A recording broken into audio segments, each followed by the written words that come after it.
Okay, everyone, week 3, here we go.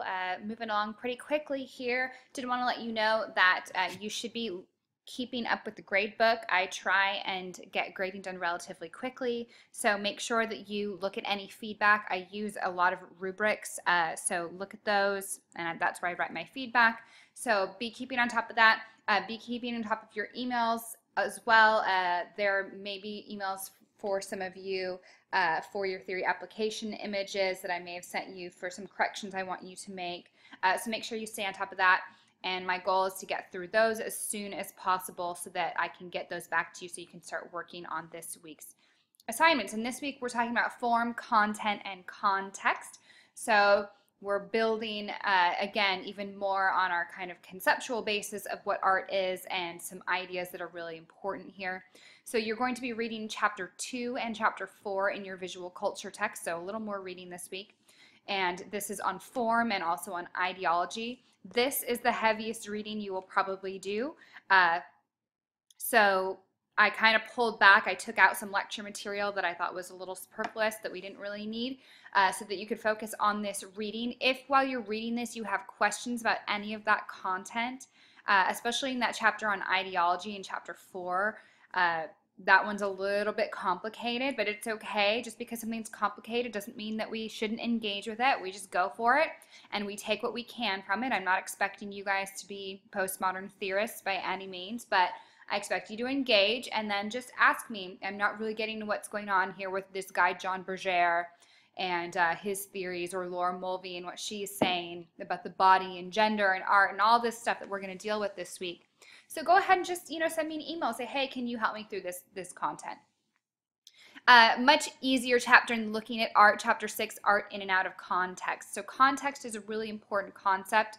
It's basically this broad sense of history, personal identity, cultural phenomenons that contribute to how we understand a work of art. So when you look at something, you're not just looking at how you see it today in 2015, but you look at it in historical context, what it might have meant, for Picasso when he painted Demoiselles d'Avignon in 1906 or 1907.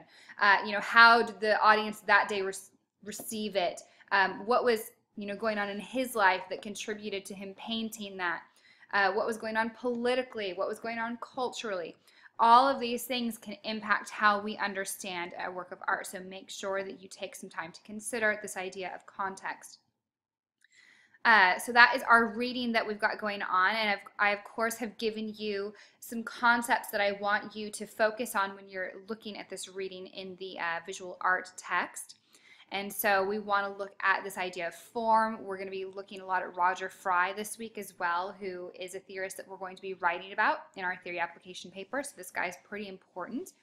He talks about the 5 emotional elements of design. So we're not just looking at Panofsky and his ideas with ideology anymore and iconography, but we're breaking it down. We're doing a little bit of formal analysis this week where we're looking at things like line, mass, space, light and shade, and color.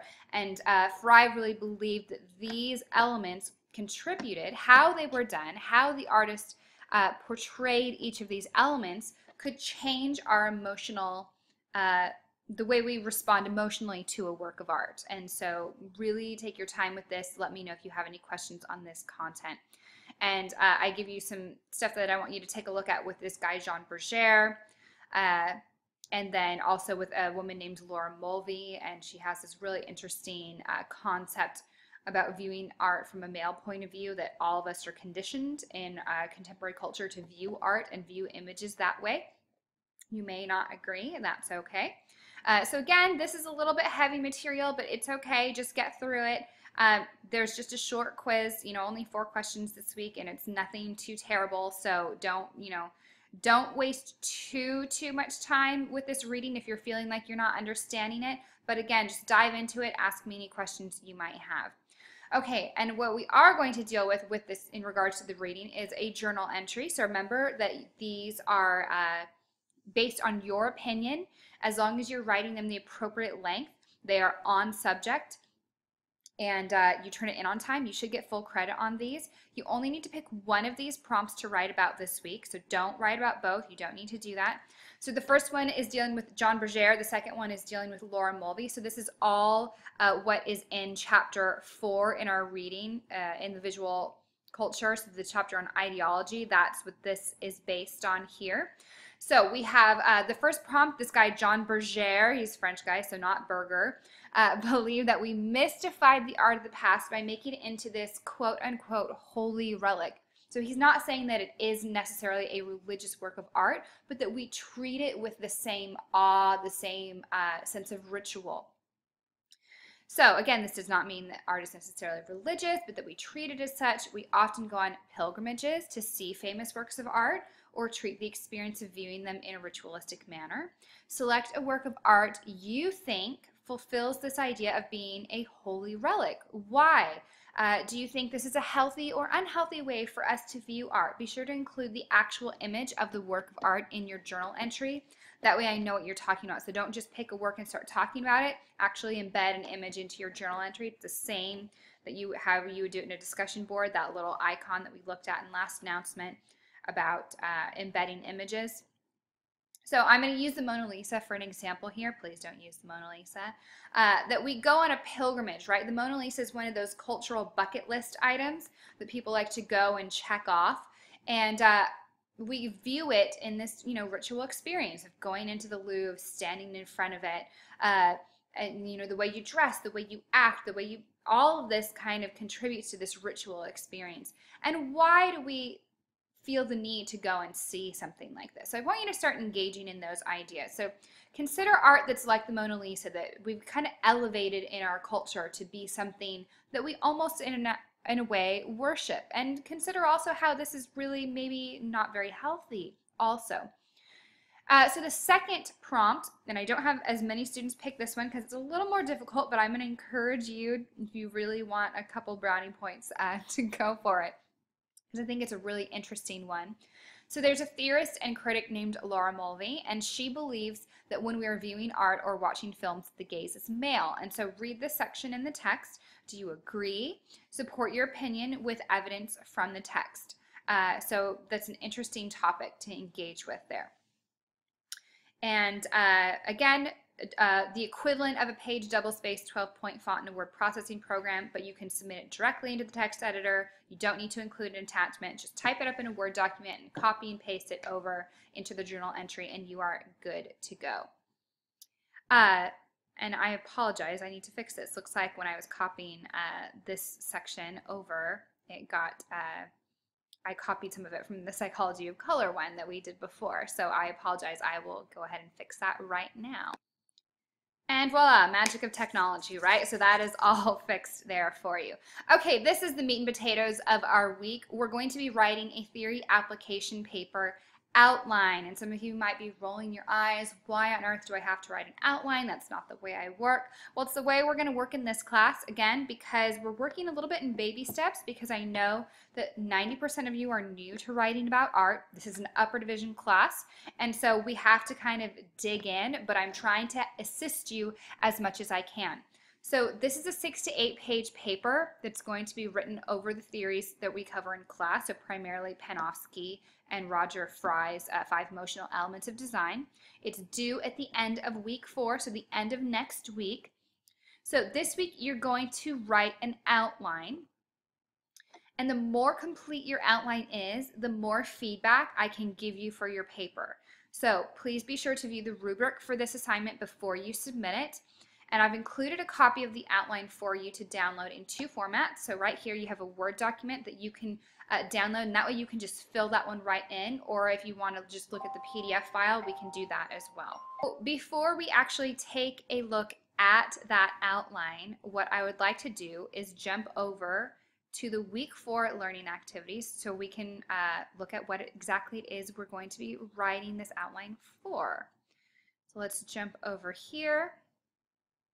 And here we go. So this is our theory application paper. So this is a 6 to 8 page paper that you're going to write on these theories in class. Due week 4 again. So you've already selected your images at this point. So we have an abstract and a realistic / naturalistic work of art or an imitation of reality. And I give you some examples here. Hopefully you've already gone and looked at this point since you went and selected your images. And this is what we're going to be writing about. So this is the body of your paper. You have two parts. So part one, you're going to define Panofsky's three-point system for deciphering meaning and use each point as a model for describing your two chosen works of art. The second part, you're going to be looking at Roger Fry. So Fry believed that people had two kinds of life, the actual and the imaginative, and that a work of art was intimately connected with this second, with this imaginative part of our lives. So how do your two selected images of similar subject matter demonstrate this principle? How is the emotional impact of the work shaped not by what is shown, so what is shown is what we're looking at with Panofsky, but by how it is shown, what we're looking at with Fry, these 5 emotional elements of design. How might the audience react differently to each piece because of how it's represented? So the reason I'm having you pick an abstract and a naturalistic is because we're going to look at how an artist, two different artists, took a similar subject matter and gave us maybe completely different emotional responses based on how they're portraying this work, how the color is used, how lighting is used, how it might be, the lines might be distorted or might be really naturalistic. So this is us breaking down those tools in the artist's toolbox. So you're going to compare and contrast your two chosen images of work using Fry's 5 emotional elements of design. And you're going to submit the chosen works and a detailed outline in this week. So then it's going to go over, formatting, all of that good stuff, your 3 different sources of research that I want you to look at. Those are going to be used primarily in that intrinsic level of Panofsky.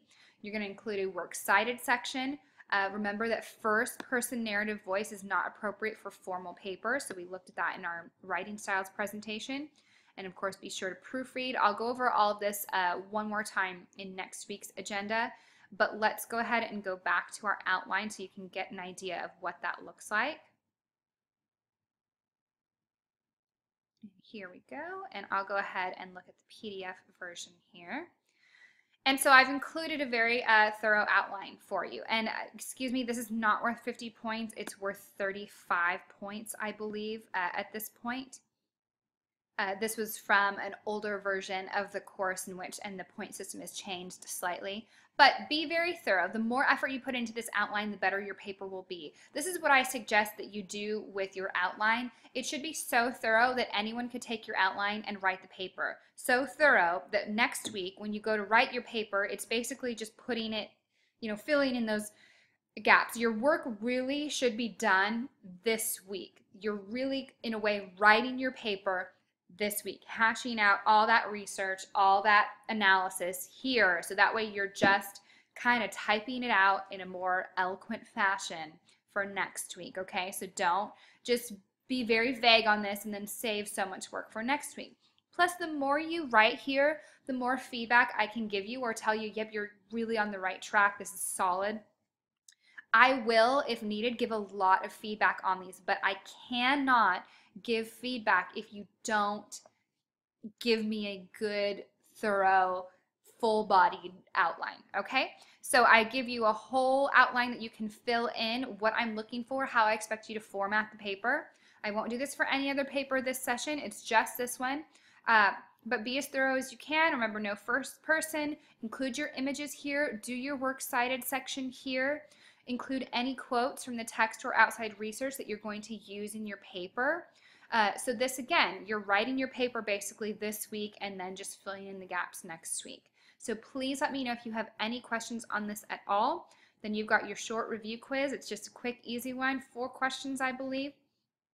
So review quiz, theory application paper, outline, a journal entry, and that's what you got going on this week. Any questions at all, let me know. Keep on top of your grades, checking those out. Let me know if you find any errors or anything that you have questions about, and have a great week.